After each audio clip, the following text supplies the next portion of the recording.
ಶುರು ಮಾಡಿ. ಆತ್ಮೀಯ ಸಹೋದರ ಸಹೋದರಿಯರೇ, ಕೇಳಿಸ್ತಾ ಇದೆ ಅಲ್ಲ ವಾಯ್ಸು? ಕೇಳಿಸ್ತಾ ಇದೆ. ಆತ್ಮೀಯ ಸಹೋದರ ಸಹೋದರಿಯರೇ, ಎಲ್ಲರಿಗೂ ಕೂಡ ಸಂಜೆಯ ಶುಭ ವಂದನೆಗಳು. ಜೀವನ್ಮುಕ್ತ ಮಹಾತ್ಮರನ್ನ ಸ್ಮರಿಸುತ್ತಾ, ಎಲ್ಲರ ಹೃದಯ ಕಮಲಗಳಿಗೆ ವಂದಿಸುತ್ತಾ, ಇವತ್ತಿನ ಒಂದು ವಿಷಯವನ್ನ ನಾವು ತಿಳ್ಕೊಳ್ಳೋದಕ್ಕೆ ಪ್ರಯತ್ನ ಪಡೋಣ. ನಾನು ಮೊಟ್ಟ ಮೊದಲನೇದಾಗಿ ನಮ್ಮ KTF-ನ ಉಪಕಾರ್ಯದರ್ಶಿಗಳಾದ ಮಹದೇವಪ್ಪ, ಸೋದರ ಮಹದೇವಪ್ಪನವರಿಗೆ ಧನ್ಯವಾದಗಳನ್ನ ಅರ್ಪಿಸ್ತೇನೆ. ಈ ದಿನದ ಒಂದು ಕಾರ್ಯಕ್ರಮವನ್ನ ನಡೆಸ್ಕೊಡೋದಕ್ಕೆ ನನಗೆ ಅನುವು ಮಾಡಿಕೊಟ್ಟಿದ್ದಕ್ಕೆ. ಹಾಗೆ ತಮ್ಮಲ್ಲಿ ಕ್ಷಮಾಪಣೆಯನ್ನು ಕೇಳ್ತೀನಿ. ಹೋದ್ವಾರ ನಾನು ಮಾಡ್ಬೇಕಾಗಿತ್ತು ಭಾನುವಾರ, ಕಾರಣಾಂತರಗಳಿಂದ ಮಾಡಕ್ ಆಗ್ಲಿಲ್ಲ. ಆ ನಿಟ್ಟಿನಲ್ಲಿ ಇವತ್ತು ನನಗೆ ಕೊಟ್ಟಂತಹ ಒಂದು ವಿಚಾರವನ್ನ ನಾನು ತಮ್ಮ ಮುಂದೆ ಪ್ರಸ್ತುತಪಡಿಸೋದಕ್ಕೆ ಇಷ್ಟಪಡ್ತೀನಿ. ನನಗೆ ಕೊಟ್ಟಂತಹ ಇವತ್ತಿನ ವಿಚಾರ ವಿಪಶ್ಯನ ವಿಜ್ಞಾನ. ಇದನ್ನ ನಾವು ಸ್ವಲ್ಪ ಮಟ್ಟಿಗೆ ತಿಳ್ಕೊಳ್ಳೋದಕ್ಕೆ ಪ್ರಯತ್ನವನ್ನ ಪಡೋಣ. ಏಕೆಂದ್ರೆ ವಿಪಶ್ಯನ ಅನ್ನೋದೇನಿದೆಯಲ್ಲ, ಅದು ಧ್ಯಾನದ ಒಂದು ಹಂತ.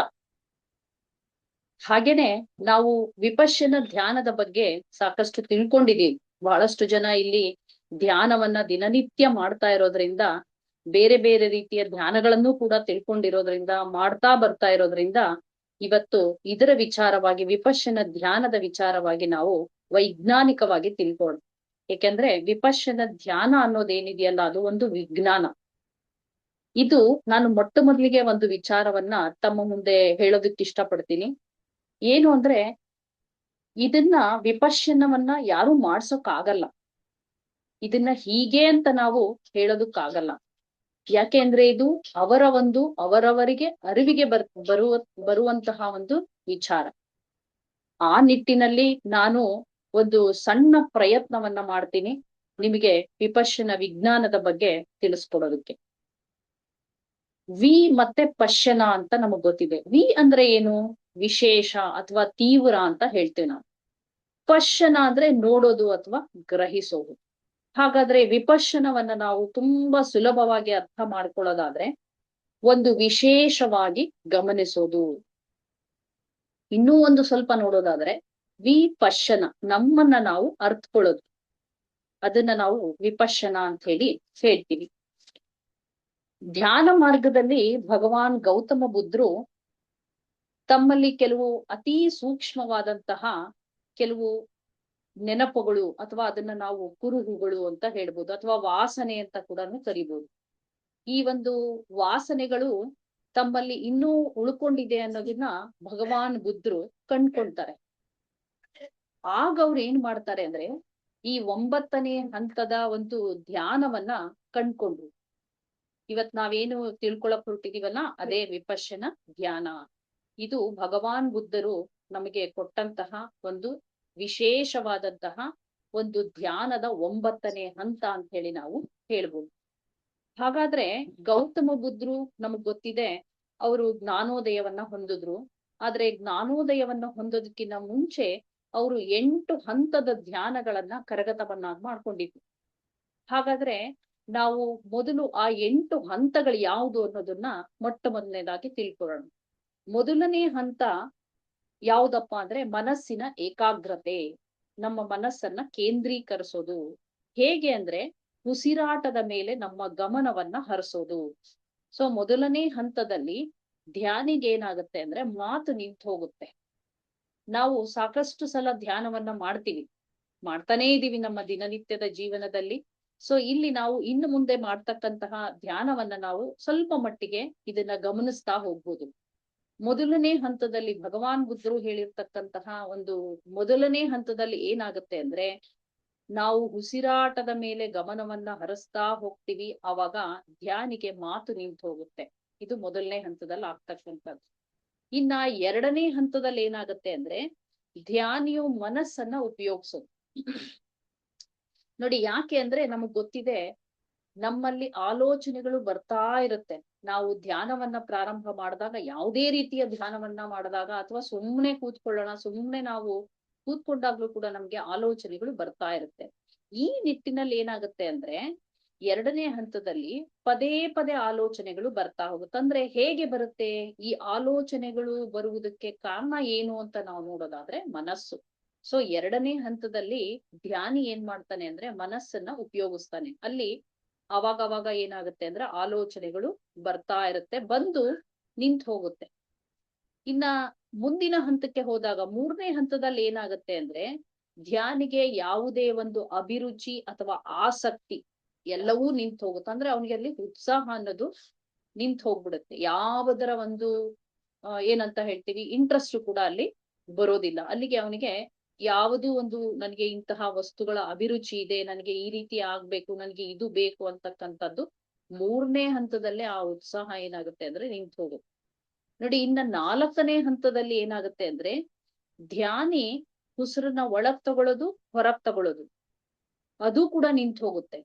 ನಾವು ಧ್ಯಾನವನ್ನ ಮಾಡ್ತಾ ಉಸಿರಾಡ್ತಾ ಹೋಗ್ತೀವಿ. ಮೊಟ್ಟ ಮೊದಲನೇದಾಗಿ ನಾವು ಆನಾಪಾನ ಸತಿಯನ್ನ ಮಾಡ್ತೀವಿ. ಮಾಡ್ದಾಗ ಏನಾಗುತ್ತೆ ಅಂತಂದ್ರೆ ನಾವು ಕೌಂಟ್ ಮಾಡ್ತಾ ಮಾಡ್ತಾ ಕೊನೆಗೆ ಅದನ್ನೂ ನಿಲ್ಲಿಸ್ತೀವಿ. ನಿಲ್ಸಿದ್ಮೇಲೆ ನಮ್ಮ ಉಸಿರಾಟವನ್ನ ನಾವು ಗಮನಿಸ್ತಾ ಹೋದಾಗ ಆ ಉಸಿರಾಟದಲ್ಲಿ ನಾವು ಉಸಿರನ್ನ ಒಳಗ್ ತಗೊಳ್ತಾ ಇದೀವೋ ಉಸಿರನ್ನ ಹೊರಗ್ ಬಿಡ್ತಾ ಇದೀವೋ ಅನ್ನೋದನ್ನ ಅದೂ ಕೂಡ ನಾವಲ್ಲಿ ನಮ್ಗದು ಗೊತ್ತೇ ಆಗಲ್ಲ.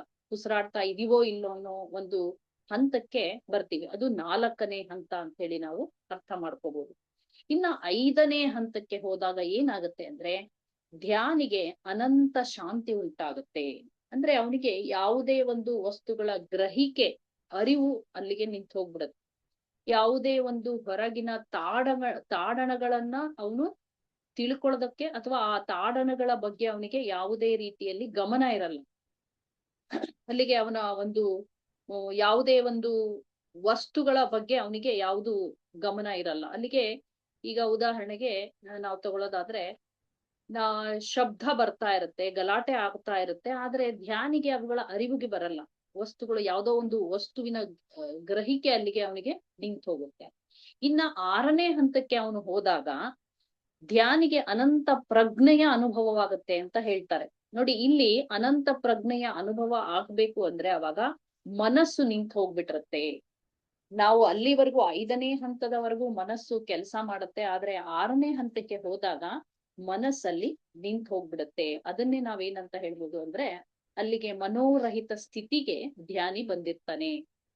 ಇನ್ನೂ ಮುಂದಿನ ಹಂತ ಏಳನೇ ಹಂತಕ್ಕೆ ಹೋದಾಗ ಧ್ಯಾನಿಗೆ ಶೂನ್ಯದ ಅಥವಾ ಬಯಲಿನ ಅರಿವಾಗುತ್ತೆ ಅಂತ ಹೇಳ್ತಾರೆ. ಅಂದ್ರೆ ಅನಂತ ಪ್ರಜ್ಞೆಯ ಒಂದು ಕ್ಷೇತ್ರದ ಅರಿವು ಅಲ್ಲಿಗೆ ನಿಂತು ಹೋಗ್ಬಿಡತ್ತೆ. ಬಯಲು ಅಂದ್ರೆ ಏನು? ಅಲ್ಲಿ ಏನೂ ಇರಲ್ಲ ಅವನಿಗೆ. ಅಲ್ಲಿ ಬಯಲನ್ನ ನಾವು ನೋಡಿದಾಗ ಏನೂ ಇರಲ್ಲ.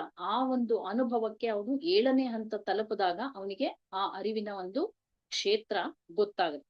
ಇನ್ನೂ ಎಂಟನೇ ಹಂತಕ್ಕೆ ಹೋದಾಗ ಧ್ಯಾನಿಯ ಅರಿವಿನ ಆ ಕ್ಷೇತ್ರನೂ ಕೂಡ ನಿಂತು ಹೋಗ್ಬಿಡುತ್ತೆ. ಅಂದ್ರೆ ಅವನಿಗೆ ಯಾವುದೂ ಕೂಡ ಗಮನದಲ್ಲಿ ಬರುವುದಿಲ್ಲ. ಅಲ್ಲಿಗೆ ಎಲ್ಲವೂ ಸ್ತಬ್ಧವಾಗ್ಬಿಡತ್ತೆ.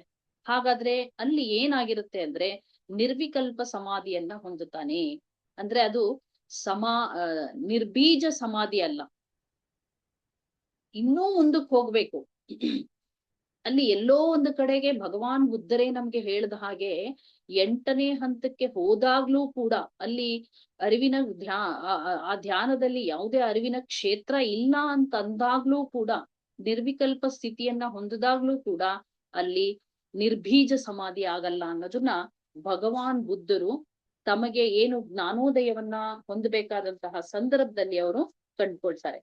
ಹಾಗಾದ್ರೆ ಈ ಎಂಟನೇ ಹಂತನ ತಲುಪ್ದಾಗ ಏನಾಗುತ್ತೆ ಅಂತ ನೋಡಿದ್ರೆ ಧ್ಯಾನಿ ನಾಲ್ಕು ರೀತಿಯ ಕಲ್ಮಶಗಳಿಂದ, ಮಾನಸಿಕ ಕಲ್ಮಶಗಳಿಂದ ಹೊರಗೆ ಬರ್ತಾನೆ. ಅಂದ್ರೆ ಅಲ್ಲಿಂದ ಅವನು ಮುಕ್ತನಾಗ್ತಾನೆ.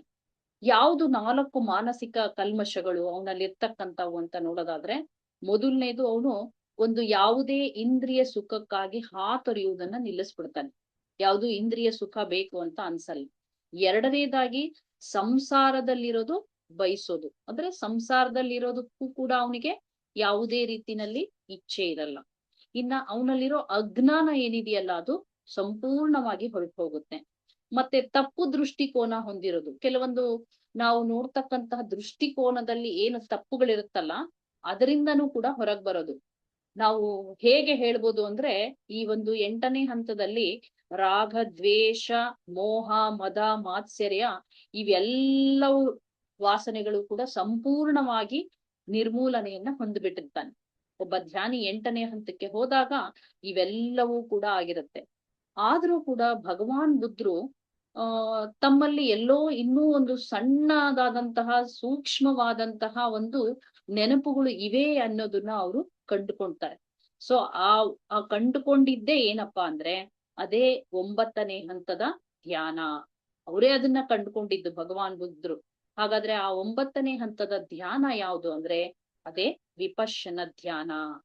ಈ ವಿಪಶ್ಯನ ಅಂದ್ರೆ ನಾನು ಆಗ್ಲೇ ಹೇಳ್ದಂಗೆ ಇನ್ನೂ ಸ್ವಲ್ಪ ನಾವು ನೋಡೋದಾದ್ರೆ ಯಾವುದೇ ವಿಷಯಗಳನ್ನು ಅವುಗಳ ನೈಜ ರೂಪದಲ್ಲಿ ಯಾವುದೇ ಭ್ರಮೆಗಳಿಲ್ಲದೆ ಸ್ಪಷ್ಟವಾಗಿ ನೋಡುವ ಸಾಮರ್ಥ್ಯ. ನೋಡಿ, ಇಲ್ಲಿ ನಾವು ಯಾವುದೇ ವಿಪಶ್ಯನ ಅಂತಂದಾಗ ನಾವ್ ಏನ್ ಅರ್ಥ ಮಾಡ್ಕೋಬೇಕು ಅಂದ್ರೆ ಯಾವುದೇ ವಿಷಯಗಳನ್ನಿರ್ಲಿ ಅದನ್ನ ನಾವು ನೈಜ ರೂಪದಲ್ಲಿ ನೋಡ್ಬೇಕು. ಅದನ್ನ ಹೇಗಿದೆಯೋ ಹಾಗೆ ಅದನ್ನ ನಾವು ನೋಡ್ಬೇಕು. ಯಾವುದೇ ಭ್ರಮೆಗಳಿಲ್ಲದೆ, ಅಂದ್ರೆ ನಾವು ಯಾವುದೇ ಒಂದು ವಸ್ತುವನ್ನ, ವ್ಯಕ್ತಿಯನ್ನ ನೋಡ್ತೀವಿ ಅಂದಾಗ ಹೇಗ್ ನೋಡ್ತೀವಿ? ತುಂಬಾ ಸರಳವಾಗಿ ನಾವು ತಿಳ್ಕೊಳ್ಳೋದಾದ್ರೆ ನಮ್ಮಲ್ಲಿ ಪ್ರಿಜುಡೀಸ್ ಇಂದ ನೋಡ್ತೀವಿ. ನಾವು ಏನೋ ಒಂದು ಕಲ್ಪನೆಯನ್ನ ಮಾಡ್ಕೊಂಡ್ಬಿಟ್ಟಿರ್ತೀವಿ. ಆ ಕಲ್ಪನೆಯ ಮುಖಾಂತರವಾಗಿ ನಾವು ನೋಡ್ತೀವಿ. ಹಾಗೆ ನೋಡಿದ್ರೆ ಅದು ವಿಪಶ್ಯನ ಆಗಲ್ಲ ಅಂತ ನಾವು ಸ್ಪಷ್ಟವಾಗಿ ಅದನ್ನ ಉದಾಹರಣೆಗಳ ಮೂಲಕವಾಗ್ಲೂ ಕೂಡ ಮುಂದೆ ಅದನ್ನ ತಿಳ್ಕೊಳ್ತಾ ಹೋಗೋಣ. ಹಾಗಾದ್ರೆ ಈ ಒಂದು ವಿಪಶ್ಯನ ಧ್ಯಾನದಿಂದನೇ ಕೂಡ ಅವ್ರ ಏನಪ್ಪಾ ಅಂದ್ರೆ ಪರಿನಿರ್ವಾಣ ಸ್ಥಿತಿಯನ್ನ ಹೊಂದಿದ್ರು. ಅವರಿಗೆ ಜ್ಞಾನೋದಯ ಆಯ್ತು ಅಂದಾಗ ಅವರಿಗೆ ಈ 9 ಹಂತದ ಏನಿದೆಯಲ್ಲ, ಈ 9ನೇ ಹಂತದ ಧ್ಯಾನದ ವಿಪಶ್ಯನ ಧ್ಯಾನದ ಮುಖಾಂತರವಾಗಿ ಅವರು ಜ್ಞಾನೋದಯವನ್ನ ಹೊಂದಿದ್ರು. ಹಾಗಾದ್ರೆ ಈ ವಿಪಶ್ಯನ ಧ್ಯಾನ ಇರ್ಲಿಲ್ವಾ ಹಿಂದೆ? ಋಷಿಮುನಿಗಳಿದ್ರು ಅವಾಗ, ಆ ಕಾಲದಲ್ಲಿ ಇರ್ಲಿಲ್ವಾ? ಭಗವಾನ್ ಬುದ್ಧರಿಗಿನ್ನ ಹಿಂದೆ ಇದು ಇರ್ಲಿಲ್ವಾ ಅಂದ್ರೆ ಖಂಡಿತವಾಗ್ಲೂ ಇತ್ತು. ಆದ್ರೆ ಅಷ್ಟೊಂದು ಇದು ಪ್ರಚಲಿತವಾಗಿರ್ಲಿಲ್ಲ. ಈವನ್ ವೇದಗಳ ಕಾಲದಲ್ಲೂ ಇತ್ತು, ಆದ್ರೆ ಅಷ್ಟೊಂದು ಅದೇನಂದ್ರೆ ಜಾಸ್ತಿ ಪ್ರಚಲಿತವಾಗಿ ಈ ವಿಪಶ್ಯನ ಧ್ಯಾನ ಇರ್ಲಿಲ್ಲ. ಹಾಗಾದ್ರೆ ಈ ವಿಪಶ್ಯನ ಅಂದ್ರೆ ಏನು ಅನ್ನೋದನ್ನ ನಾವು ತಿಳ್ಕೊಂಡ್ವಿ. ಇನ್ನೂ ಒಂಚೂರು ನಾವು ತಿಳ್ಕೊಳ್ಳೋದಾದ್ರೆ ಇದನ್ನ ವಿಪಶ್ಯನ ಅಂತಂದ್ರೆ ಇದ್ದದ್ದನ್ ಇದ್ದ ಹಾಗೆ ನೋಡೋದು, ಏನು ಹೇಗಿದೆಯೋ ಅದನ್ನ ಹಾಗೆ ನೋಡೋದು ಅಂತ ಹೇಳ್ತೀವಿ. ಹಾಗಾದ್ರೆ ಇದನ್ನ ನಾವು ಸ್ವಲ್ಪ ಒಂದು ವಿಪಶ್ಯನವನ್ನ ನಾವು ಒಂದು ನಿಜವಾದ ಅರ್ಥವನ್ನ ತಿಳ್ಕೋಬೇಕಾದ್ರೆ ಒಂದು 3 ಪ್ರಸಂಗಗಳ ಮೂಲಕ ನಾವು ಇದನ್ನ ತಿಳ್ಕೊಳ್ಳೋಣ. ನೋಡಿ, ಮೊಟ್ಟ ಮೊದಲನೇದಾಗಿ ನಾವು ಹೇಗ್ ತಿಳ್ಕೋಬಹುದು ಅಂದ್ರೆ, ಈಗ ನಾನು ಇದನ್ನ ತೋರಿಸ್ತೀನಿ ತಮಗೆ. ಕಾಣಿಸ್ತಾ ಇದೆ ಅನ್ಕೊಳ್ತೀನಿ. ಇದನ್ನ ನೋಡಿದ ತಕ್ಷಣ ನಮಗೆ ಇದನ್ನ ಒಬ್ಬ ಕ್ರಿಶ್ಚಿಯನ್ನಿಗೆ ಕೊಟ್ಟಾಗ, ಇದನ್ನ ಒಬ್ಬ ಕ್ರಿಶ್ಚಿಯನ್ ವ್ಯಕ್ತಿಗೆ ಕೊಡೋಣ. ಈಗ ಈ ಕ್ರಿಶ್ಚಿಯನ್ ವ್ಯಕ್ತಿಗೆ ಕೊಟ್ಟಾಗ ಆ ವಸ್ತುವನ್ನ ನೋಡಿದ ತಕ್ಷಣ ಆ ಒಬ್ಬ ಕ್ರಿಶ್ಚಿಯನ್ ವ್ಯಕ್ತಿ ಏನನ್ನ ಯೋಚನೆ ಮಾಡ್ತಾನೆ ಅಂದ್ರೆ, ಅವನಿಗೆ ಸಾಧಾರಣವಾಗಿ ಕ್ರಿಶ್ಚಿಯನ್ಸ್ಗೆ ಏಸು ಕ್ರಿಸ್ತನ ಮೇಲೆ ಭಕ್ತಿ ಇರುತ್ತೆ. ಆ ಭಕ್ತಿಯ ಮುಖಾಂತರವಾಗಿ ಅವರು ಆ ಒಂದು ಶಿಲುಬೆಯ ಒಂದು ಪ್ರತಿಬಿಂಬವನ್ನ ನೋಡ್ತಾನೆ. ಇದನ್ನ ನೋಡಿದ ತಕ್ಷಣ ಅವ್ರಿಗೆ ಏನ್ ಅನ್ಸುತ್ತೆ ಅಂದ್ರೆ ಏಸು ಕ್ರಿಸ್ತನ ಶಿಲುಬೆಯ ಒಂದು ಪ್ರತಿಬಿಂಬ ಅಂತ ಹೇಳಿ ಅವ್ರು ಅದನ್ನ ದೃಷ್ಟಿಸ್ಕೊಳ್ತಾರೆ, ಅದನ್ನ ಕಂಡ್ಕೊಳ್ತಾರೆ. ಹಾಗಾದ್ರೆ ನಾವು ಒಬ್ಬ ಕ್ರಿಶ್ಚಿಯನ್ ಧರ್ಮದ ಒಬ್ಬ ವ್ಯಕ್ತಿಗೆ ತೋರಿಸಿದಾಗ ಅವನಲ್ಲಿರ್ತಕ್ಕಂತಹ ಆ ಸಂಸ್ಕಾರದ ಒಂದು ಗುಣದಿಂದ ಏನಾಗುತ್ತೆ ಅಂದ್ರೆ ಅವನು ಆ ಚಿತ್ರವನ್ನ ನೋಡಿದಾಗ ಅವನಿಗೆ ಅದು ಏಸು ಕ್ರಿಸ್ತನ ಶಿಲುಬೆಯ ಒಂದು ಚಿತ್ರ ಅಂತ ಅರ್ಥ ಆಗುತ್ತೆ. ಹಾಗಾದ್ರೆ ಇಲ್ಲಿ ಅವನು ಯಾಕೆ ಆ ರೀತಿ ಅವನಲ್ಲಿ ಸೃಷ್ಟಿಯನ್ನ ಮಾಡ್ಕೊಂಡ, ಅವನದನ್ನ ಯಾಕೆ ಅವನು ಈ ರೀತಿಯಲ್ಲಿ ಯೋಚನೆ ಮಾಡ್ದ? ಇದನ್ನ ನೋಡಿದ ತಕ್ಷಣ ಈ ಚಿತ್ರ ಅಂತ ನಾವು ಹೇಳೋದಾದ್ರೆ ಅವನಲ್ಲಿ ಪ್ರತಿಬಿಂಬಗಳಿವೆ. ಅಂದ್ರೆ ಅವನು ಒಂದು ಪ್ರತಿಬಿಂಬವನ್ನ ಅವನ ಮನಸ್ಸಿನಲ್ಲಿ ಗುರ್ತಿಸ್ಕೊಂಡ್ಬಿಟ್ಟಿದ್ದಾನೆ. ಯೇಸು ಕ್ರಿಸ್ತನ ಒಂದು ಶಿಲುಬೆಯ ಚಿತ್ರವನ್ನ ನಾವ್ ಯಾರೇ ಕ್ರಿಶ್ಚಿಯನ್ನಿಗೆ ಈ ತೋರ್ಸಿದ ತಕ್ಷಣ ಅವ್ರಿಗೆ ಒಂದು ಪ್ರತಿಬಿಂಬ ಮನಸ್ಸಿನಲ್ಲಿ ಇದ್ದು ಬಿಟ್ಟಿರುತ್ತೆ. ಹಾಗಾಗಿ ಅವ್ರು ಅದನ್ನ ನೋಡಿದ ತಕ್ಷಣ ಏನ್ ಅರ್ಥ ಮಾಡ್ಕೊಳ್ತಾರೆ ಅಂದ್ರೆ ಅದನ್ನ ಅವರು ಏಸು ಕ್ರಿಸ್ತನ ಶಿಲುಬೆ ಅಂತ ಹೇಳಿ ಅರ್ಥ ಮಾಡ್ಕೊಳ್ತಾರೆ. ಹಾಗಾದ್ರೆ ಇದು ವಿಪಶ್ಯನನ? ಅವನು ನೋಡಿದ ಒಂದು ನೋಟದಲ್ಲಿ ತಪ್ಪಾಗಿದೆ. ಯಾಕಂದ್ರೆ ಅವನ ದೃಷ್ಟಿಯನ್ನ ಅವನ ವಾಸನೆ, ಹಿಂದಿನ ನೆನಪಿನ ಮುಖಾಂತರ ನೋಡ್ಕೊಂಡ. ಒಬ್ಬ ವ್ಯಕ್ತಿ ಒಂದು ವಸ್ತುವನ್ನ ಅವನ ಹಿಂದಿನ ನೆನಪಿನ ಮುಖಾಂತರ ಅಥವಾ ವಾಸನೆಯ ಮುಖಾಂತರ ಗ್ರಹಿಸಿಕೊಂಡಾಗ ಅಲ್ಲಿ ವಿಪಶ್ಯನ ಆಗಲ್ಲ. ಯಾಕೆ ವಿಪಶ್ಯನ ಆಗಲ್ಲ ಅಂದ್ರೆ ಇದೇ ಮುಖ್ಯವಾದಂತಹ ಕಾರಣ. ನೋಡಿ, ಇಲ್ಲಿ ವಿಪಶ್ಯನ ಅಂದ್ರೆ ನಾವು ಯಥಾರ್ಥ ದರ್ಶನ ಆಗಬೇಕು. ಯಥಾರ್ಥವಾಗಿ ಅದನ್ನ ನಾವು ತಿಳ್ಕೋಬೇಕು ಅಂದ್ರೆ ಅವನು ಅದನ್ನ ಯಾವುದೇ ಪರಿಕಲ್ಪನೆ, ಹಿಂದಿನ ಯಾವುದೇ ಪರಿಕಲ್ಪನೆಗಳಿಲ್ಲದೆ ಆ ವಸ್ತುವನ್ನ ನೋಡ್ಬೇಕು. ಆದ್ರೆ ಇಲ್ಲಿ ಒಬ್ಬ ಕ್ರಿಶ್ಚಿಯನ್ಗೆ ನಾವು ಈ ಒಂದು ಚಿಹ್ನೆಯನ್ನ ತೋರಿಸಿದಾಗ ಅವನು ನೋಡಿದ ರೀತಿನಲ್ಲಿ, ಅಂದ್ರೆ ಅವನು ಅರ್ಥ ಮಾಡ್ಕೊಂಡಿದ್ದ ರೀತಿ ಹೇಗೆ ಅಂದ್ರೆ ಹಿಂದಿನ ಒಂದು ಸ್ಮರಣೆಯ ಮೂಲಕ. ಹಾಗಾದ್ರೆ ಇಲ್ಲಿ ಅದು ವಿಪಶ್ಯನ ಆಗಲಿಲ್ಲ. ಈಗ ನಾವು ಇನ್ನೊಂದು ಉದಾಹರಣೆಯನ್ನ ನೋಡೋಣ. ಬೇಕಂದ್ರೆ ಇನ್ನೊಂದು ಉದಾಹರಣೆಯನ್ನ, ಈಗ ಇದೇ ಚಿತ್ರಣವನ್ನ ನಾನು ಒಬ್ಬ ಪ್ರೈಮರಿ ಸ್ಕೂಲ್ನ ಓದ್ತಾ ಇರ್ತಕ್ಕಂತಹ ಒಬ್ಬ ವಿದ್ಯಾರ್ಥಿಗೆ ನಾನು ಈ ಚಿತ್ರಣವನ್ನ ತೋರಿಸ್ತೀನಿ. ನೋಡಿ, ಆವಾಗ ಅವನು ಏನಂತ ಯೋಚನೆ ಮಾಡ್ತಾನೆ, ಅದನ್ನ ನೋಡಿದ ತಕ್ಷಣ ಅವನು ಏನ್ ಹೇಳ್ತಾನೆ, ಓ ಇದು ಪ್ಲಸ್ ಅಂತ ಕಾಣ್ತಾ ಇದೆ, ಇದನ್ನ ಕೂಡೋ ಚಿಹ್ನೆ, ನಾನು ಕೂಡಿಸಬೇಕು, ಕೂಡೋ ಚಿಹ್ನೆ ಅನ್ನೋದನ್ನ ಅವನು ಗುರುತಿಸ್ಕೊಳ್ತಾನೆ. ಆದ್ರೆ ಅವನು ಅದನ್ನ ನೇರವಾಗಿ ನೋಡೋದಕ್ಕೆ ಸಾಧ್ಯ ಇಲ್ಲ. ಹಾಗಾದ್ರೆ ಅವನು ನೋಡಿದ ನೋಟ ವಿಪಶ್ಯನನ ಅಂತ ನಾವು ಹೇಳೋದಾದ್ರೆ ಖಂಡಿತವಾಗ್ಲೂ ವಿಪಶ್ಯನ ಆಗ್ಲಿಲ್ಲ. ಯಾಕೆಂದ್ರೆ ಅವನು ಆ ಚಿತ್ರವನ್ನ ನೋಡಿದ ರೀತಿ ಏನು, ಅವನಿಗೆ ಅವನ ಸ್ಕೂಲ್ ಟೀಚರ್ ಹೇಳ್ಕೊಟ್ಟಿದ್ದು ಆ ಒಂದು ಮಾರ್ಕ್ ಏನಂತ ಹೇಳಿ ಕೂಡೋದು ಅನ್ನೋದನ್ನ ಅವನಿಗೆ ನೆನಪಿನಲ್ಲಿ ಉಳಿದು ಬಿಟ್ಟಿದೆ. ಹಾಗಾದ್ರೆ ಅವನು ಅದನ್ನ ನೋಡಿದ ತಕ್ಷಣ ಅದನ್ನ ಅವನು ಕೂಡೋ ಚಿಹ್ನೆ ಅಂತ ಹೇಳಿ ಅದನ್ನ ಹೇಳ್ತಾನೆ. ಹಾಗಾದ್ರೆ ಈ ನೋಟನೂ ಕೂಡ ಏನಂತಂದ್ರೆ ವಿಪಶ್ಯನ ಆಯ್ತಾ ಅಂದ್ರೆ ಇಲ್ಲಿ ಕೂಡ ವಿಪಶ್ಯನ ಆಗ್ಲಿಲ್ಲ. ಹಾಗಾದ್ರೆ ನಾನು ಇದೇ ಚಿತ್ರಣವನ್ನ ನೋಡಿ ಒಬ್ಬ ವೈದ್ಯನಿಗೆ ತೋರಿಸ್ತೀನಿ, ಒಬ್ಬ ಡಾಕ್ಟರ್ ನೋಡ್ತಾನೆ. ಆಗ ಅವನಿಗೆ ಇದನ್ನ ನೋಡಿದ ತಕ್ಷಣ ಏನ್ ಅನ್ಸುತ್ತೆ ನೋಡಿ, ಅವನ ಒಂದು ಸಂಸ್ಕಾರಕ್ಕೆ ತಕ್ಕಂತೆ ಈ ವಸ್ತುನ ನೋಡಿದ ತಕ್ಷಣ ಅಥವಾ ಈ ಒಂದು ಮಾರ್ಕ್ನ ಚಿಹ್ನೆಯನ್ನ ನೋಡಿದ ತಕ್ಷಣ ಅವನಿಗೆ ಏನ್ ಅನ್ಸುತ್ತೆ ಅಂದ್ರೆ ಇದು ರೆಡ್ ಕ್ರಾಸ್ ಅಂತ ಅನ್ಸುತ್ತೆ. ಅಂದ್ರೆ ನಾನು ಕಷ್ಟದಲ್ಲಿರೋರಿಗೆ ನಾವು ಸಂರಕ್ಷಣೆಯನ್ನ ಮಾಡತಕ್ಕಂತಹ ಒಂದು ಸಂಕೇತ, ಅದು ಅವನದನ್ನ ಅರ್ಥ ಮಾಡ್ಕೊಳ್ತಾನೆ. ಹಾಗಾದ್ರೆ ಒಬ್ಬ ಡಾಕ್ಟ್ರು ಕೂಡ ಏನಪ್ಪಾ ಅಂದ್ರೆ ತನ್ನ ನೆನಪಿಗೆ ಅನುಸಾರವಾಗಿ ತಾನು ಒಂದು ಸೃಷ್ಟಿಸಿಕೊಂಡಂತಹ ಪ್ರತಿಬಿಂಬವನ್ನ ನೋಡ್ತಾನಷ್ಟೆ. ಅಂದ್ರೆ ತನ್ನ ಮುಂದಿರುವ ಈ ಒಂದು ಏನು ಈ ಒಂದು ವಸ್ತುವಿನ ಚಿತ್ರಣ ಇದೆಯಲ್ಲ, ಇದನ್ನ ಅವನು ಹಾಗೆ ನೋಡಕ್ ಆಗಲ್ಲ. ಅದನ್ನ ಹಾಗೇ ನೋಡ್ದ ಅಂದಾಗ ಅವನ ಮನಸ್ಸಿನಲ್ಲಿ ಇದು ರೆಡ್ ಕ್ರಾಸ್ ಚಿಹ್ನೆ ಅಂತ ಅನ್ನಿಸ್ತಾ ಇರ್ಲಿಲ್ಲ. ನೋಡಿ, ನಾವ್ ಈ 3 ಉದಾಹರಣೆ ನೋಡಿದ್ವಿ. ಮೊದಲನೇದಾಗಿ ಒಬ್ಬ ಕ್ರಿಶ್ಚಿಯನ್ಗೆ ಇದನ್ನ ತೋರಿಸಿದ್ವಿ. ಎರಡನೇದು ಇದೇ ಚಿಹ್ನೆಯನ್ನ ಒಬ್ಬ ಪ್ರೈಮರಿ ಸ್ಕೂಲಿನ ವಿದ್ಯಾರ್ಥಿಗೆ ತೋರಿಸಿದ್ವಿ. ಇದೇ ಚಿಹ್ನೆಯನ್ನ ಒಬ್ಬ ವೈದ್ಯ ನೋಡ್ದ. ಈ 3 ಕೂಡ ನೋಡಿದ್ದು ಹೇಗೆ, ಯಾವ ರೀತಿ ಇದನ್ನ ಅರ್ಥ ಮಾಡ್ಕೊಂಡ್ರು ಈ ಚಿಹ್ನೆಯನ್ನ ಅಂತಂದ್ರೆ ಅವರ ಒಂದು ನೆನಪಿನ ಸರಣಿಯ ಮುಖಾಂತರ, ಅಂದ್ರೆ ಅವರ ಸಂಸ್ಕಾರದಲ್ಲಿ ಅಥವಾ ಅವರ ನೆನಪಿನಲ್ಲಿ ಈ ಚಿತ್ರಣ ಆಗಲೇ ಇತ್ತು. ಅದರಿಂದ ಅವರು ಅದರ ಮೂಲಕವಾಗಿ ಈ ಒಂದು ದೃಶ್ಯವನ್ನ ನೋಡಿದ್ದಾರೆ. ಇದರಿಂದ ಇಲ್ಲಿ ವಿಪಶ್ಯನ ಆಯ್ತಾ? ನೋಡಿ, ನಾವು ವಿಪಶ್ಯನ ಅಂದ್ರೆ ಏನು, ಇದ್ದದ್ದನ್ನ ಇದ್ದ ಹಾಗೆ ನೋಡೋದು ಅಂತ ಅರ್ಥ ಮಾಡ್ಕೊಂಡಿದೀವಿ. ಹಾಗಾದ್ರೆ ಈ 3 ವ್ಯಕ್ತಿಗಳು ಇದ್ದದ್ದನ್ನ ಇದ್ದ ಹಾಗೆ ನೋಡುದ್ರಾ? ಇಲ್ಲ, ನೋಡ್ಲಿಲ್ಲ. ಯಾಕೆಂದ್ರೆ ಅವರು ಅವರವರ ನೆನಪಿಗೆ ತಕ್ಕ ಹಾಗೆ ಈ ಚಿತ್ರಣವನ್ನ ನೋಡಿದ್ರು. ಹಾಗಾಗಿ ಇಲ್ಲಿ ವಿಪಶ್ಯನ ಆಗ್ಲಿಲ್ಲ. ನೋಡಿ, ಪ್ರಪಂಚದಲ್ಲಿರ್ತಕ್ಕಂತಹ 99% ಜನರು ಯಾವುದೇ ನೀವು ಒಂದು ವಸ್ತುವನ್ನಾಗ್ಲಿ, ನಮ್ಮನ್ನು ಸೇರಿ ನಾವು ಹೇಳೋದಾದ್ರೆ ಯಾವುದೇ ಒಂದು ವಸ್ತುವನ್ನಾಗ್ಲಿ ಅಥವಾ ವ್ಯಕ್ತಿಯನ್ನಾಗ್ಲಿ ಅಥವಾ ಯಾವುದೇ ವಿಷಯವನ್ನಾಗ್ಲಿ ಸರಿಯಾಗಿ ನೋಡದೆ ತಮ್ಮದೇ ಆದ ಒಂದು ನೆನಪಿನ ಮುಖಾಂತರವಾಗಿ ಆ ವಸ್ತುವನ್ನ ಗ್ರಹಿಸ್ತೀವಿ. ಹೌದಂತಿರೋ ಇಲ್ಲೋ ಅಂತಿರೋ? ಖಂಡಿತವಾಗ್ಲು ನಾವು ಯಾವುದೇ ವ್ಯಕ್ತಿ ನೋಡ್ಲಿ, ಯಾವುದೇ ವಸ್ತುವನ್ನ ನೋಡ್ಲಿ, ಯಾವುದೇ ವಿಷಯವನ್ನ ನಾವು ಅರ್ಥ ಹೇಗ್ ಮಾಡ್ಕೊಳ್ತೀವಿ ಅಂದ್ರೆ ಅದು ನಮ್ಮ ನೆನಪಿನ ಮುಖಾಂತರವಾಗಿ ನಾವು ಅದನ್ನ ಅರ್ಥ ಮಾಡ್ಕೊಳ್ತೀವಿ. ಹಾಗಾದ್ರೆ ಇದರಿಂದ ನಾವು ಸತ್ಯ ಸಾಕ್ಷಾತ್ಕಾರ ಮಾಡ್ಕೊಳಕ್ ಸಾಧ್ಯ ಆಗುತ್ತಾ ಅಂದ್ರೆ ಖಂಡಿತವಾಗ್ಲೂ ಸತ್ಯ ಸಾಕ್ಷಾತ್ಕಾರದಿಂದ ನಾವು ಬಹಳ ದೂರದಲ್ಲಿದ್ದೀವಿ.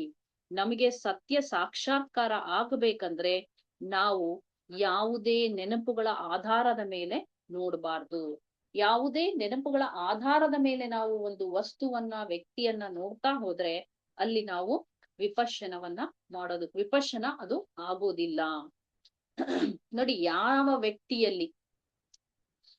ವ್ಯಕ್ತಿಯಲ್ಲಿ ನೆನಪು ಅಥವಾ ನಾವು ಅದನ್ನ ಸಂಸ್ಕಾರ ಅಂತ ಹೇಳ್ತೀವೋ ಅಥವಾ ಅದನ್ನ ಒಂದು ವಾಸನೆ ಅಂತ ಹೇಳ್ತೀವೋ, ಯಾವುದೇ ಒಂದು ಪದ ಇರ್ಬೋದು, ಒಟ್ಟಲ್ಲಿ ನಾವು ಯಾವುದೇ ವ್ಯಕ್ತಿಯಲ್ಲಿ ಒಂದು ನೆನಪು ಅನ್ನೋದು ಸಂಪೂರ್ಣವಾಗಿ ನಾಶ ಆಗಿರ್ಬೇಕು, ಅವನಿಗೆ ಯಾವುದೂ ನೆನಪುಗಳಿರಬಾರ್ದು. ಅಂತಹ ವ್ಯಕ್ತಿಯ ಒಂದು ಕಾರಣ ಶರೀರನೂ ಕೂಡ ಏನಾಗಿರುತ್ತೆ ಅಂದ್ರೆ ಒಡೆದು ಹೋಗಿರುತ್ತೆ. ನಮ್ಗೆಲ್ಲ ಗೊತ್ತಿದೆ ಕಾರಣ ಶರೀರ ಅಂದ್ರೆ ಏನು, ಕಾಸಲ್ ಬಾಡಿ ಅಂತೀವಿ. ಈ ಕಾಸಲ್ ಬಾಡಿಯಲ್ಲಿ ಏನಿರುತ್ತೆ, ಎಲ್ಲ ವ್ಯಕ್ತಿಗಳ ಹಿಂದಿನ ಜನ್ಮಗಳ ಸ್ಮರಣೆ ಅದ್ರೊಳಗಡೆ ಇರುತ್ತೆ. ಯಾವ್ಯಾವ ವ್ಯಕ್ತಿ ಯಾವ್ಯಾವ ಜನ್ಮದಲ್ಲಿ ಹುಟ್ಟಿದ, ಏನಾಗಿ ಹುಟ್ಟಿದ್ದ, ಗಂಡಾಗಿದ್ನೋ ಹೆಣ್ಣಾಗಿದ್ನೋ, ಏನೆಲ್ಲ ಒಳ್ಳೆಯ ಕೆಲಸಗಳನ್ನ ಮಾಡಿದ್ದ, ಏನೆಲ್ಲ ಕೆಟ್ಟ ಕೆಲಸಗಳನ್ನ ಮಾಡಿದ್ದ, ಇವೆಲ್ಲವೂ ಸ್ಮರಣೆಯು ಆ ಕಾರಣ ಶರೀರದಲ್ಲಿ ಇರುತ್ತೆ. ಹಾಗಾದ್ರೆ ಈ ಕಾರಣ ಶರೀರ ಹೊಡೆದೋದಂತಹ ವ್ಯಕ್ತಿಗೆ ಮಾತ್ರ ನಿಜವಾಗ್ಲೂ ಕೂಡ ವಿಪಶ್ಯನ ಆಗೋದಕ್ಕೆ ಸಾಧ್ಯ ಆಗುತ್ತೆ. ಅಂತಹ ವ್ಯಕ್ತಿಯು ಯಾವುದೇ ಒಂದು ವಸ್ತು ಆಗಲಿ, ಒಂದು ವ್ಯಕ್ತಿಯನ್ನಾಗಲಿ, ಒಂದು ವಿಷಯವನ್ನಾಗ್ಲಿ ಯಾವುದೇ ನೆನಪಿಲ್ಲದೆ ನೋಡ್ತಾನೆ. ಯಾವುದೇ ನೆನಪು ಇಲ್ಲದೆ ಅದನ್ನ ಗ್ರಹಿಸೋದಕ್ಕೆ ಸಾಧ್ಯ ಆಗುತ್ತೆ. ಅಂತಹ ವ್ಯಕ್ತಿ ಮಾತ್ರ ಏನಂದ್ರೆ ಇದ್ದದ್ದನ್ನ ಇದ್ದ ಹಾಗೆಯೇ ನೋಡೋದಕ್ಕೆ ಸಾಧ್ಯ ಆಗತ್ತೆ. ಆ ವ್ಯಕ್ತಿ ಮುಂದೆ ಏನಪ್ಪಾ ಅಂದ್ರೆ ಯಾವ ಪ್ರತಿಬಿಂಬವೂ ಸೃಷ್ಟಿಯಾಗಲ್ಲ, ಅಲ್ಲಿ ಯಾವುದೂ ಬರಲ್ಲ. ಪ್ರತಿಬಿಂಬ ಸೃಷ್ಟಿ ಆಗ್ತಾ ಇದೆ ಅಂದ್ರೇನೆ ನಾವೇನನ್ನ ಅರ್ಥ ಮಾಡ್ಕೋಬೇಕು ಅಂದ್ರೆ ನಮ್ಮಲ್ಲಿ ಇನ್ನು ನೆನಪುಗಳು ಹಾಗೆ ಇವೆ, ಅವುಗಳ ಕುರುಹುಗಳು ಹಾಗೆಯೇ ಇದೆ ಅನ್ನೋದನ್ನ ನಾವು ಅರ್ಥವನ್ನ ಮಾಡ್ಕೋಬೇಕು.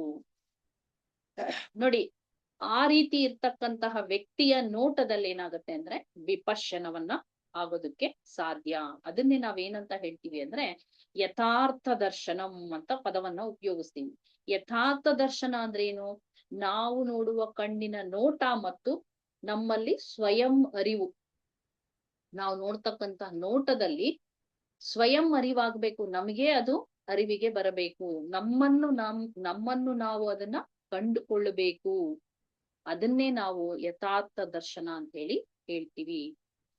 ನಾವು ಯಾವುದೇ ವ್ಯಕ್ತಿಯನ್ನಾಗ್ಲಿ ಅಥವಾ ಯಾವುದೇ ವಸ್ತುವನ್ನಾಗಲಿ ಪ್ರತಿಕ್ರಿಯಿಸದೆ ನೋಡಿದ್ರೆ ಮಾತ್ರ ಅದು ಇದ್ದದ್ದಿದ್ದ ಹಾಗೆ ನೋಡೋದಕ್ಕೆ ನಮ್ಮಲ್ಲಿ ಶಕ್ತಿ ಬರುತ್ತೆ. ಅವಾಗ ನಮ್ಗೆ ಈಗೇನು ಹೇಳ್ತೀವಲ್ಲ ಆತ್ಮ ಸಾಕ್ಷಾತ್ಕಾರ ಅಥವಾ ಜ್ಞಾನೋದಯ ಅಂತ ಏನ್ ಹೇಳ್ತೀವಲ್ಲ ಅದು ಆಗುತ್ತೆ. ಅದು ಆಗ ಆ ನೋಡುವವನು ಅಥವಾ ಮನಸ್ಸು ಎರಡೂ ಇರಲ್ಲ. ನೋಡಿ, ಆತ್ಮ ಸಾಕ್ಷಾತ್ಕಾರ ಆಗಿದೆ, ಯಥಾರ್ಥ ದರ್ಶನ ಆಗಿದೆ ಅಂದ್ರೆ ಅಲ್ಲಿ ಮನಸ್ಸಿರಲ್ಲ, ನೋಡುವವನು ಇರಲ್ಲ, ಮನಸ್ಸು ಕೂಡ ಅಲ್ಲಿ ಇರಲ್ಲ. ಇದನ್ನೇ ಬುದ್ಧರು ಹೇಳಿದ್ರು, ಏನು, ಬರೀ ನೋಡೋದಷ್ಟೇ. ನಾವ್ ಅದನ್ನೇ ನೋಡ್ಬೇಕು. ಯಾವುದೇ ಒಂದು ವಸ್ತುವನ್ನ ನೋಡಿದಾಗ ಸುಮ್ಮನೆ ನೋಡ್ಬೇಕು, ಅಲ್ಲಿ ಯಾವುದೇ ಪ್ರತಿಕ್ರಿಯೆಗಳಿಲ್ಲದೆ ನಾವು ವಸ್ತುವನ್ನ ನೋಡ್ತಾ ಹೋಗ್ಬೇಕು. ಹಾಗಾದ್ರೆ ಈಗ ನಾವು ನಮ್ಮ ದಿನನಿತ್ಯದ ಜೀವನದಲ್ಲಿ ಸಾಕಷ್ಟು ಘಟನೆಗಳು ಬರುತ್ತಪ್ಪ. ದಿನನಿತ್ಯ ಬೆಳಗ್ಗಿಂದ ನಾವು ರಾತ್ರಿವರೆಗೂ ನಾವು ಸಾಕಷ್ಟು ಘಟನೆಗಳನ್ನ ನಮ್ಮ ಜೀವನದಲ್ಲಿ ನಾವು ಅನುಭವಿಸ್ತಾ ಹೋಗ್ತೀವಿ. ಹಾಗಾದ್ರೆ ಅವು ಹೇಗಿದೆಯೋ ಹಾಗೆ ನೋಡೋದಕ್ಕೆ ಸಾಧ್ಯನಾ? ಹೇಗಿದೆಯೋ ಹಾಗೆ ನೋಡ್ಬೇಕು. ಹೇಗಿದೆಯೋ ಹಾಗೆ ನೋಡೋದನ್ನ ಹೇಗೆ? ಈಗ ನಮ್ಮಲ್ಲಿ ಬೆಳಗಿಂದ ರಾತ್ರಿ ತನಕ ಏನೆಲ್ಲ ಆಗುತ್ತೋ ಅಂತಹ ಒಂದು ಘಟನೆಗಳನ್ನ ನಾನು ಅದನ್ನ ಹೇಗಿದೆಯೋ ಹಾಗೆ ನೋಡ್ಬೇಕಪ್ಪ. ಹೇಗ್ ನೋಡೋದಕ್ ಸಾಧ್ಯ ಅನ್ನೋದನ್ನ ಅಥವಾ ಹೇಗ್ ನಾವು ನೋಡ್ತೀವಿ ಅನ್ನೋದನ್ನ ಕೆಲವೊಂದಿಷ್ಟು ಉದಾಹರಣೆಗಳು ಅಂತ ನಾವಿಲ್ಲಿ ತಿಳ್ಕೊಳ್ಳೋಣ. ನೋಡಿ, ಈಗ ಉದಾಹರಣೆಗೆ ಇದನ್ನ ತೋರಿಸ್ತೀನಿ ನೋಡಿ. ಬಹುಶಃ ಕಾಣಿಸ್ತಾ ಇದೆ ಅನ್ಕೊಳ್ತೀನಿ. ಹಂಗೆ ಸ್ವಲ್ಪ ಅಬ್ಸರ್ವ್ ಮಾಡಿ.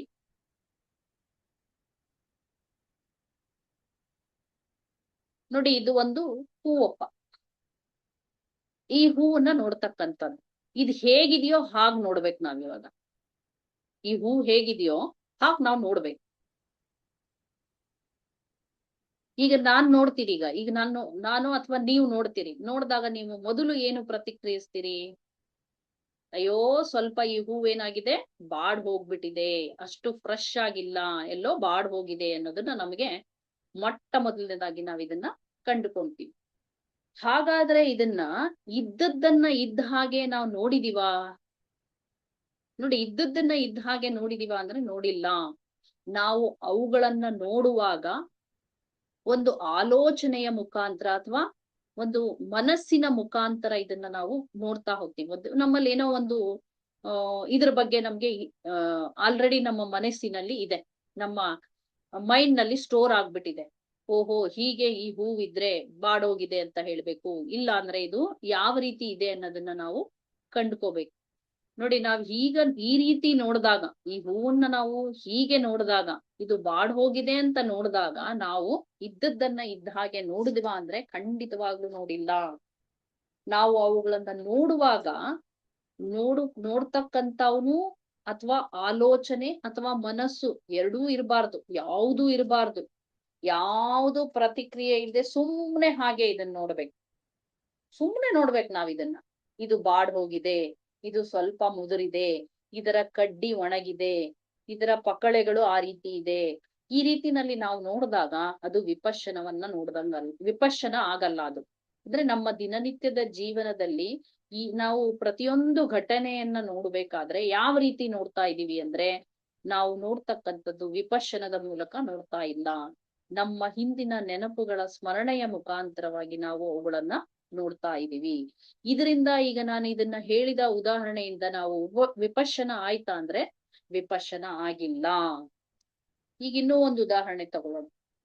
ಈಗ ದಾರಿನಲ್ಲಿ ಒಬ್ಬ ವ್ಯಕ್ತಿ ಹೋಗ್ತಾ ಇದ್ದಾನೆ, ಅವನು ನಮಗೆ ಪರಿಚಯ ಇಲ್ಲ. ಆ ವ್ಯಕ್ತಿ ನಮಗೆ ಮುಂದಕ್ಕೆ ಬರ್ತಾನೆ. ಸೊ ಆ ವ್ಯಕ್ತಿ ಬಂದಾಗ ನಾವು ಆ ವ್ಯಕ್ತಿಯನ್ನ ಹೇಗ್ ನೋಡ್ತೀವಿ? ಬಹುಶಃ ಇದೊಂದು ಇಂಟ್ರಾಕ್ಟಿವ್ ಸೆಷನ್ ಆಗಿದ್ರೆ ತುಂಬಾ ಚೆನ್ನಾಗಿರೋದು. ಇರ್ಲಿ, ಆದ್ರೂ ಕೂಡ ನೀವು ಕೇಳುಗರು ಚೆನ್ನಾಗಿ ಕೇಳ್ತಾ ಇದ್ದೀರಿ ಅನ್ಕೊಂಡು ನಾನು ಹೇಳ್ತಾ ಹೋಗ್ತೀನಿ. ಈಗ ಆ ವ್ಯಕ್ತಿಯ ಎದುರುಗಡೆ ಬರೋ ವ್ಯಕ್ತಿ ನಮಗೆ ಪರಿಚಯ ಇರಲ್ಲ. ಆ ವ್ಯಕ್ತಿಯನ್ನ ನಾವು ನೋಡಿದ ತಕ್ಷಣ ಹೇಗೆ ನೋಡ್ತೀವಿ? ನಾವು ಯೂಶುವಲ್ ಆಗಿ ನಾವು ಮತ್ತೊಬ್ರಿಗೆ ಅವನನ್ನ ಹೋಲಿಸ್ಕೊಳ್ತೀವಿ. ಏನು, ನೋಡು ಆ ವ್ಯಕ್ತಿ ಆ ವ್ಯಕ್ತಿ ಈ ವ್ಯಕ್ತಿ ತರ ಇದ್ದಾನೆ, ನನಗ್ ಗೊತ್ತಿರೋ ಯಾವ್ದೋ ಒಂದು ಹೆಸರು ಪರಿಮಳ ಅಂತ ಇದ್ದಾಳೆ, ಪರಿಮಳ ತರ ಇದ್ದಾಳೆ, ಅವಳ ತರಾನೇ ಇವಳು ಕಣ್ಣಿದೆ, ಅವಳ ತರಾನೇ ಇವಳ ಮೂಗಿದೆ, ಆ ಮೂಗು ಅಷ್ಟ್ ಚೆನ್ನಾಗಿಲ್ಲ, ಬಾಯಿ ಒಂದು ಹಲ್ಲುಗಳು ಉದ್ದುದ್ದ ಇದೆ. ಈ ರೀತಿನಲ್ಲಿ ನಾವು ಆ ಅಪರಿಚಿತ ವ್ಯಕ್ತಿಯನ್ನ ನಮಗೆ ಗೊತ್ತಿರೋ ವ್ಯಕ್ತಿಯ ಒಬ್ಬನ ವ್ಯಕ್ತಿಯ ಜೊತೆಗೆ ನಾವು ಹೋಲಿಕೆಯನ್ನ ಮಾಡ್ಕೊಳ್ತೀವಿ. ಹಾಗಾದ್ರೆ ಇಲ್ಲಿ ವಿಪಶ್ಯನ ಆಯ್ತಾ? ಖಂಡಿತವಾಗ್ಲೂ ಆಗ್ಲಿಲ್ಲ. ನಾವ್ ಹೇಗ್ ನೋಡ್ಬೇಕಿತ್ತು ಆ ಅಪರಿಚಿತ ವ್ಯಕ್ತಿಯನ್ನ? ಸುಮ್ಮನೆ ನೋಡ್ಬೇಕು, ಯಾರನ್ನ ಹೋಲಿಸದೆ, ಯಾವುದಕ್ಕೂ ಅಳಿದೆ, ಯಾವುದೇ ರೀತಿನಲ್ಲಿ ಏನನ್ನೂ ಯೋಚಿಸದೆ, ಪ್ರತಿಕ್ರಿಯೆ ಮಾಡದೆ, ನಿರ್ಲಿಪ್ತವಾಗಿ ಅವನನ್ನ ನಾವು ನೋಡ್ಬೇಕು. ಅವಾಗ ಅದು ನಿಜವಾದ ವಿಪಶ್ಯನ ಆಗೋದಕ್ಕೆ ಸಾಧ್ಯ ಆಗುತ್ತೆ. ಈಗ ಇನ್ನೂ ಸಾಕಷ್ಟು ಉದಾಹರಣೆಗಳನ್ನ ನಾವು ನೋಡ್ಬೋದು. ಈಗ ಒಂದು ಬಿಳಿ ಮತ್ತೆ ಕಪ್ಪು ಎರಡು ಬಟ್ಟೆಗಳಿವೆ ನಮ್ಮ ಹತ್ರ. ಒಂದು ಬಿಳಿ ಬಟ್ಟೆ ಇದೆ, ಒಂದು ಕಪ್ಪು ಬಟ್ಟೆ ಇದೆ. ನಾವು ನೋಡಿದ ತಕ್ಷಣ ನಾವ್ ಏನನ್ನ ನಾವು ಅರ್ಥ ಮಾಡ್ಕೊಳ್ತೀವಿ? ಓ, ಇದು ಕಪ್ಪುಗಿದೆ, ಇದು ಬೆಳ್ಳಗಿದೆ, ಕಪ್ಪು ಚೆನ್ನಾಗಿಲ್ಲ, ಬಿಳಿ ಚೆನ್ನಾಗಿದೆ. ನೋಡಿ, ಈ ರೀತಿನಲ್ಲಿ ನಾವು ನೋಡಿದಾಗ ಅದು ವಿಪಶ್ಯನ ಆಗೋದಕ್ಕೆ ಸಾಧ್ಯ ಇಲ್ಲ. ಅಂದ್ರೆ ಇಲ್ಲಿ ಏನು ಯಾವ್ದನ್ನು ಹೋಲಿಕೆ ಮಾಡಬಾರ್ದು, ಯಾವುದು ಪ್ರತಿಕ್ರಿಯೆ ಇಲ್ಲದೆ ನಾವು ನಮ್ಮ ದಿನನಿತ್ಯದ ಜೀವನದಲ್ಲಿ ನಾವು ನೋಡ್ಬೇಕು. ಈಗ ಇನ್ನೂ ಹೇಳೋದಾದ್ರೆ, ನಾವು ದಾರಿನಲ್ಲಿ ಹೋಗ್ತಾ ಇರ್ತೀವಿ, ಸಿಕ್ಕಾಮಟೆ ಅಲ್ಲಿ ಕಸದ ರಾಶಿ ಬಿದ್ದಿರುತ್ತೆ. ನಮ್ಗ ನೋಡಿದ ತಕ್ಷಣ ಓ, ಏನ್ ಗಲೀಜಿದೆಯಪ್ಪ, ಏನ್ ಕೆಟ್ಟ ಕೊಳಕ, ಯೋ ವಾಸನೆ. ನೋಡಿ, ಈ ರೀತಿನಲ್ಲಿ ನಾವು ನೋಡ್ತೀವಿ. ಅಥವಾ ಈಗ ನಮ್ಮ ಎದುರು ನಾವು ಹೋಗ್ತಾ ಇರ್ಬೇಕಾದ್ರೆ ಒಬ್ಬ ಮುಸ್ಲಿಮು ಒಬ್ಬ ಕ್ರಿಶ್ಚಿಯನ್ ವ್ಯಕ್ತಿ ನಮಗೆ ಎದುರಾಗ್ತಾರೆ. ನೋಡಿ, ನಾವು ತಕ್ಷಣ ಓ, ಇವನು ಮುಸ್ಲಿಮು, ಇವನು ಕ್ರಿಶ್ಚಿಯನ್, ಈ ರೀತಿನಲ್ಲಿ ನಾವು ನೋಡ್ತೀವಿ. ನೋಡಿದಾಗ ಅದು ವಿಪಶ್ಯನ ಆಯ್ತಾ? ಖಂಡಿತವಾಗ್ಲೂ ಅಲ್ಲಿ ವಿಪಶ್ಯನ ಆಗ್ಲಿಲ್ಲ. ಹಾಗಾದ್ರೆ ನಾವು ಆ ವ್ಯಕ್ತಿಯನ್ನ ಏನು ಯಾವುದೇ ಒಂದು ಮತ ಧರ್ಮದ ಒಂದು ನೆನಪಿನ ಮುಖಾಂತರ ನೋಡ್ಬಾರ್ದು, ಸುಮ್ಮನೆ ಆ ವ್ಯಕ್ತಿಗಳನ್ನ ನೋಡ್ಬೇಕು. ಅದೇ ತರ ಈಗ ಒಬ್ಬ ಒಂದು ಒಂದು ಒಂದು ದೊಡ್ಡ ಸಮಾರಂಭ ನಡೀತಾ ಇದೆ. ಆ ಸಮಾರಂಭದಲ್ಲಿ ದ್ವೈತ ಸಿದ್ಧಾಂತವನ್ನ ಒಬ್ರು ಬೋಧಿಸ್ತಾ ಇದ್ದಾರೆ, ಅದ್ವೈತ ಸಿದ್ಧಾಂತವನ್ನ ಒಬ್ರು ಬೋಧಿಸ್ತಾ ಇದ್ದಾರೆ. ಈಗ ನಾವು ಅದ್ವೈತ ಸಿದ್ಧಾಂತವನ್ನ ಬೋಧಿಸ್ತಕ್ಕಂತಹ ವ್ಯಕ್ತಿಯನ್ನ ಏ ಇವನು ಅದ್ವೈತದವನು, ಇದು ಸರಿ ಇದೆ, ಇವನು ದ್ವೈತ, ಇವನು ಹೇಳೋದ್ ಸರಿ ಇಲ್ಲ, ನಾವು ಈ ದೃಷ್ಟಿಕೋನದಿಂದ ನೋಡಿದಾಗ ಖಂಡಿತವಾಗ್ಲೂ ಅದು ವಿಪಶ್ಯನ ಅನ್ನೋದು ಆಗೋದಕ್ಕೆ ಸಾಧ್ಯ ಇಲ್ಲ. ಇನ್ನ ಒಂದು ಬಹಳ ಆ ಇನ್ನೂ ಒಂದು ನಾವು ತಗೊಳ್ಳೋದಾದ್ರೆ, ಈಗ ನಾನು ಇದನ್ನ ತೋರಿಸ್ತೀನಿ ನೋಡಿ. ಇದನ್ನ ನೀವು ನೋಡಿದ ತಕ್ಷಣ ನೀವೇನ್ ಅರ್ಥ ಮಾಡ್ಕೊಂಡ್ರಿ? ಇದು ಪೆನ್ನು. ಸುಮ್ಮನೆ ನೋಡ್ಬೇಕು ನಾನು, ಇದಕ್ಕೆ ಹೆಸರಿಸಬಾರ್ದು. ಇದು ಅಂತಹ ಪೆನ್ನು, ಇದು ಈ ರೀತಿಯ ಬಣ್ಣ ಇದೆ, ಈ ರೀತಿಯ ಕಲರ್ ಇದೆ, ಇದು ಇಷ್ಟು ಉದ್ದವಾಗಿದೆ, ಇದನ್ನ ಏನು ನೋಡ್ಬಾರ್ದು, ಸುಮ್ಮನೆ ನೋಡ್ಬೇಕು. ಆವಾಗ ಮಾತ್ರ ಅದನ್ನ ನಾವು ವಿಪಶ್ಯನ ಅಂತ ಆಗೋದಕ್ಕೆ ಸಾಧ್ಯ ಆಗುತ್ತೆ. ನೋಡಿ, ಈ ವಿಪಶ್ಯನ ಅನ್ನೋದು ಏನಿದೆಯಲ್ಲ, ಇದು ಯಾವುದೇ ರೀತಿಯ ಸಿದ್ಧಾಂತನೂ ಅಲ್ಲ, ಯಾವುದೇ ಧಾರ್ಮಿಕ ವಿಧಿಯಾಗಲಿ ಅಲ್ಲ, ಯಾವುದೇ ಪಂಥದ ಮಿತಿಯೊಳಗೆ ಇಲ್ವೇ ಇಲ್ಲ. ಇದು ಒಂದು ಧ್ಯಾನದ ತಂತ್ರ ಅನ್ನೋದನ್ನ ನಾವು ಸರಿಯಾದ ರೀತಿನಲ್ಲಿ ಅರ್ಥ ಮಾಡ್ಕೋಬೇಕಾಗಿದೆ. ಭಗವಾನ್ ಗೌತಮ ಬುದ್ಧರು ಇದನ್ನ ಪರಿಶೋಧನೆಯನ್ನ ಮಾಡಿ ಇಡೀ ಮಾನವ ಜನಾಂಗವನ್ನ ಮುನ್ನಡೆಸ್ತಕ್ಕಂತಹ ಒಂದು ಕೆಲಸವನ್ನ ಮಾಡಿದ್ರು. ನಮಗೆ ಸತ್ಯ ಸಾಕ್ಷಾತ್ಕಾರ ಆಗಬೇಕಾದ್ರೆ, ಆ ಭಗವಂತ ಚೈತನ್ಯದ ಒಂದು ಅರಿವು ನಮಗೆ ಬರಬೇಕಾದ್ರೆ, ಈ ಒಂದು ವಿಪಶ್ಯನ ಧ್ಯಾನದ ಮುಖಾಂತರ ನಾವು ಮಾಡ್ಕೊಳ್ಳೋದಕ್ಕೆ ಸಾಧ್ಯ ಅನ್ನೋದನ್ನ ನಮಗೆ ಗೌತಮ ಬುದ್ಧರು ತಿಳಿಸ್ಕೊಟ್ರು. ಇದು ಒಂದು ನಮ್ಮನ್ನ ಮುಕ್ತಿಗೆ ಕರೆದುಕೊಂಡು ಹೋಗ್ತಕ್ಕಂತಹ ಒಂದು ಸಾಧನ ಆಗಿದೆ ಅನ್ನೋದನ್ನು ನಾವು ತಿಳ್ಕೊಬಹುದು. ಅದೇ ರೀತಿನಲ್ಲಿ ಪ್ರತಿ ಮನುಷ್ಯನಲ್ಲಿ ಒಂದು ವಿಶ್ವ ಪ್ರೇಮವನ್ನ ಮತ್ತು ಅನುಕಂಪವನ್ನ ಹುಟ್ಟಿಸ್ತಕ್ಕಂತಹ ಒಂದು ಮಹಾನ್ ಕಲೆಯಾಗಿದೆ ಅನ್ನೋದನ್ನ ನಮ್ಗೆ ಸ್ಪಷ್ಟವಾಗಿ ವೈಜ್ಞಾನಿಕ ಹಿನ್ನೆಲೆಯಲ್ಲಿ ಗೌತಮ ಬುದ್ಧರು ನಮ್ಗೆ ಇದನ್ನ ತಿಳಿಸ್ಕೊಟ್ಟಿದ್ದಾರೆ. ಇದು ಒಂದು ಸಂಪೂರ್ಣ ವೈಜ್ಞಾನಿಕವಾದಂತಹ ಸಾಧನೆಯ ಮಾರ್ಗ ಅಂತ ಜೊತೆಗೆ ಒಂದು ಸರಳವಾದಂತಹ ಸಹಜವಾದ ಕಲೆ. ಇದಕ್ಕೋಸ್ಕರ ನಾವು ವಿಪಶ್ಯನ ಅನ್ನೋದನ್ನ ನಾವು ಮಾಡ್ತೀವಿ. ನಾನು 5ರಿಂದ 6, 6ರಿಂದ 7 ವಿಪಶ್ಯನ ಧ್ಯಾನವನ್ನ ಮಾಡ್ತೀನಿ. ಖಂಡಿತವಾಗ್ಲೂ ಅದು ನಿಜವಾಗ್ಲೂ ವಿಪಶ್ಯನ ಧ್ಯಾನ ಅಲ್ಲ. ಏಕೆಂದ್ರೆ ಅದು ನಮ್ಮಲ್ಲಿ ನಮಗೆ ಹಾಗೆಯೇ ಆಗ್ತಕ್ಕಂಥದ್ದು.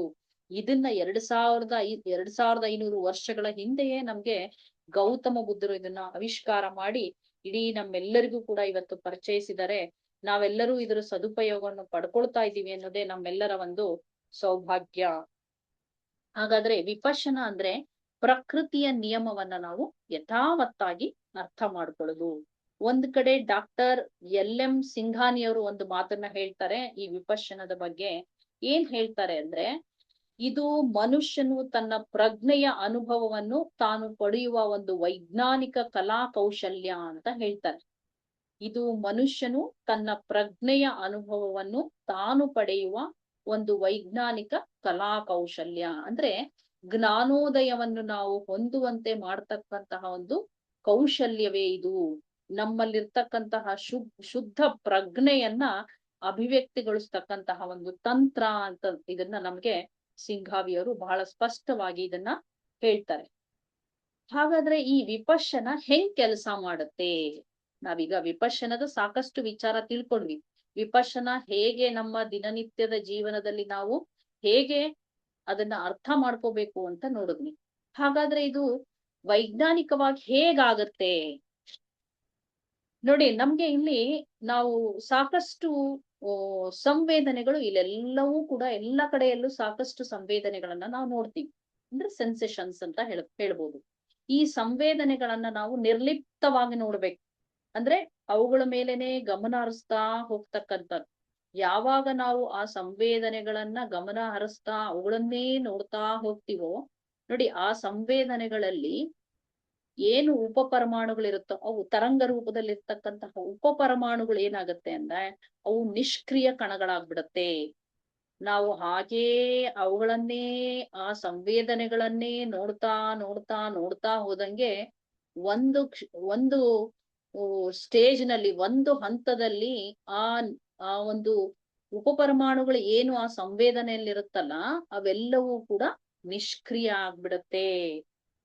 ಸೊ ಆಗ ಅದು ಇದನ್ನ ಮಾಡೋದಕ್ಕೆ ಸಾಧ್ಯ ಯಾವುದರಿಂದ? ಈ ಉಪಪರಮಾಣುಗಳು ನಿಷ್ಕ್ರಿಯವನ್ನ ಮಾಡ್ತಕ್ಕಂಥದ್ದು ಯಾವುದರಿಂದ ಸಾಧ್ಯ ಅಂದ್ರೆ ಅದು ಒಂದೇ ಒಂದು ವಿಪಶ್ಯನ ಧ್ಯಾನದ ಮುಖಾಂತರ ಅದು ಸಾಧ್ಯವಾಗತ್ತೆ. ಹಾಗಾದ್ರೆ ನಮ್ಗೆ ಇದು ಹೇಗೆ ಹುಟ್ಟುತ್ತೆ ಅನ್ನೋ ಒಂದು ಪ್ರಶ್ನೆ.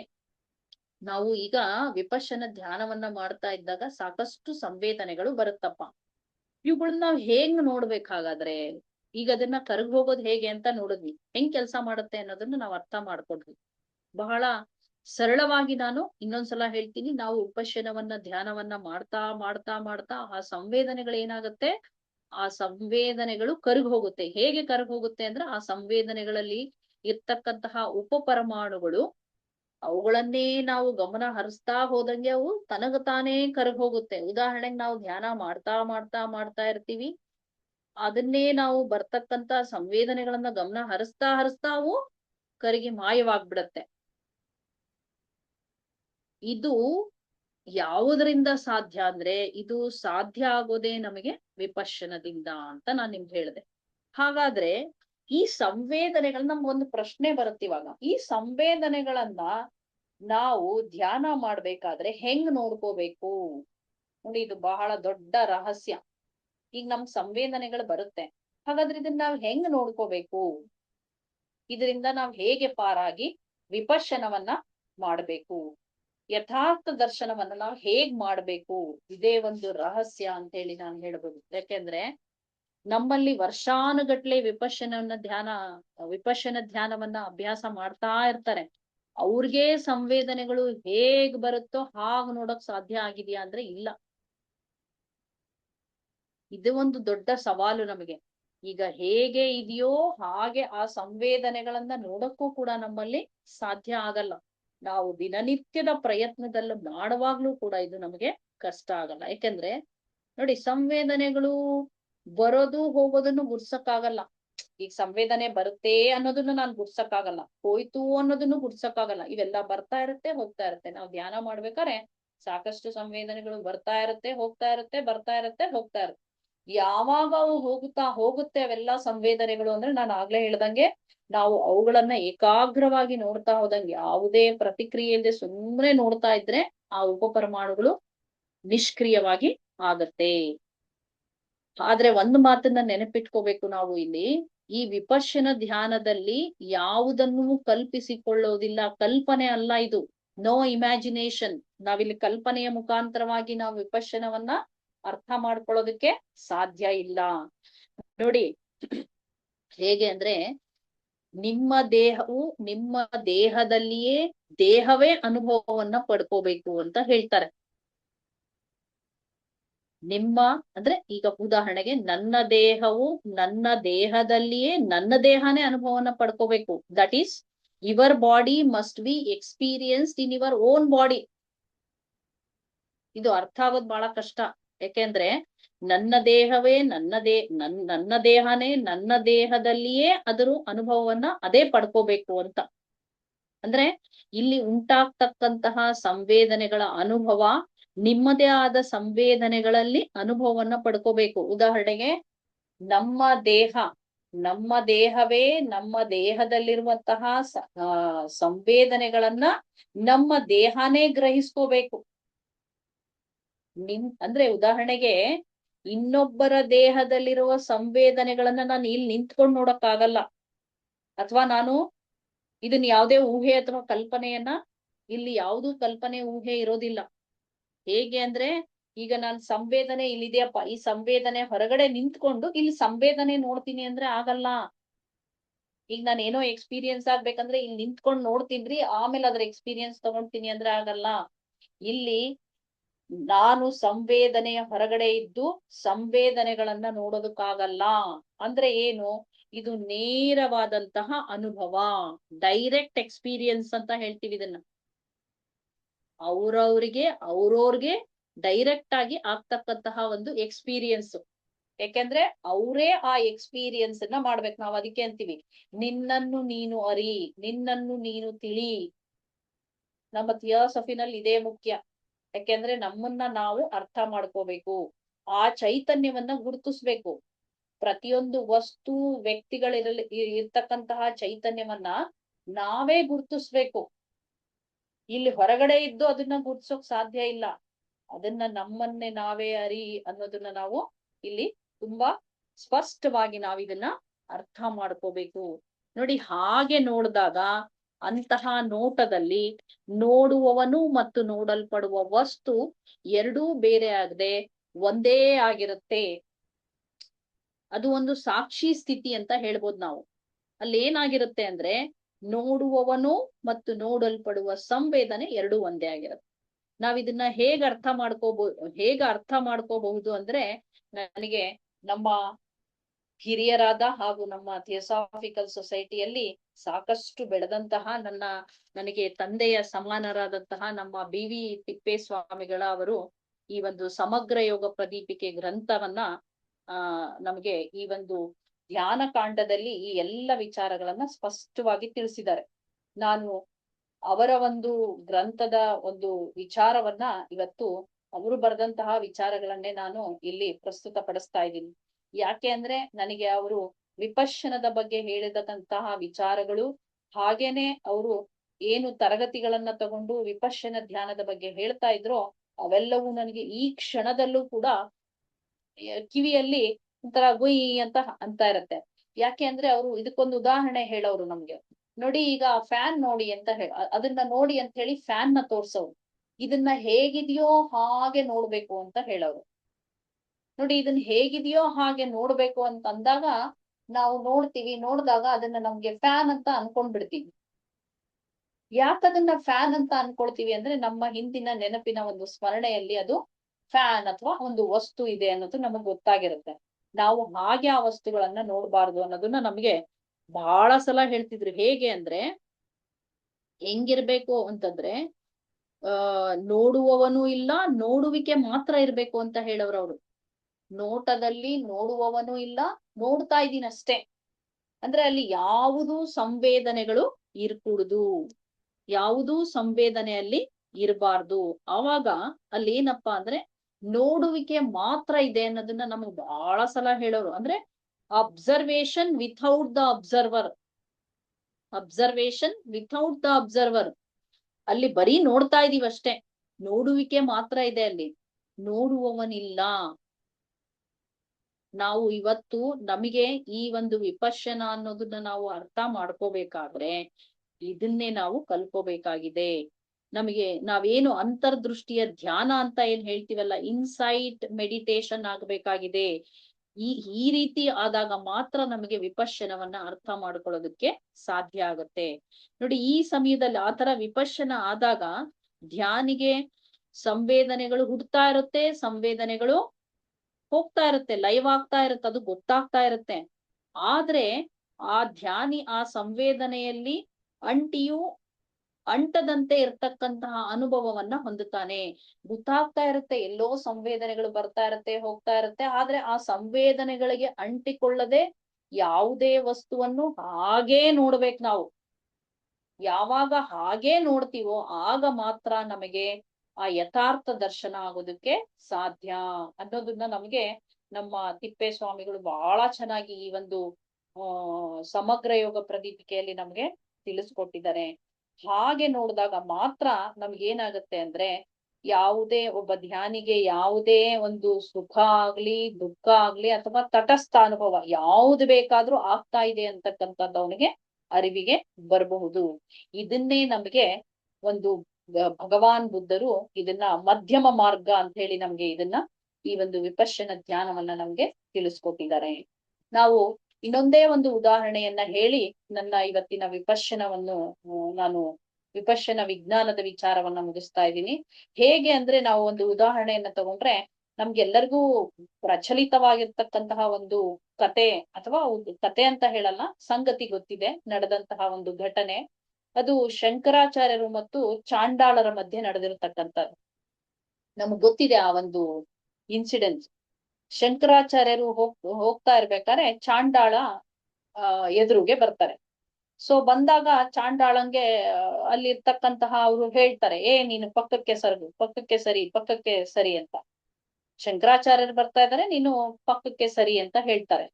ಹಾಗಾದ್ರೆ ಆ ಚಾಂಡಾಳರು ಕೇಳ್ತಾರೆ, ಯಾವುದನ್ನ ಸರಿಸ್ಬೇಕು ನಾನು? ನನ್ನ ದೇಹವನ್ನು ಅಥವಾ ನನ್ನ ಆತ್ಮನನ್ನು ಅಂತ ಕೇಳ್ತಾರೆ.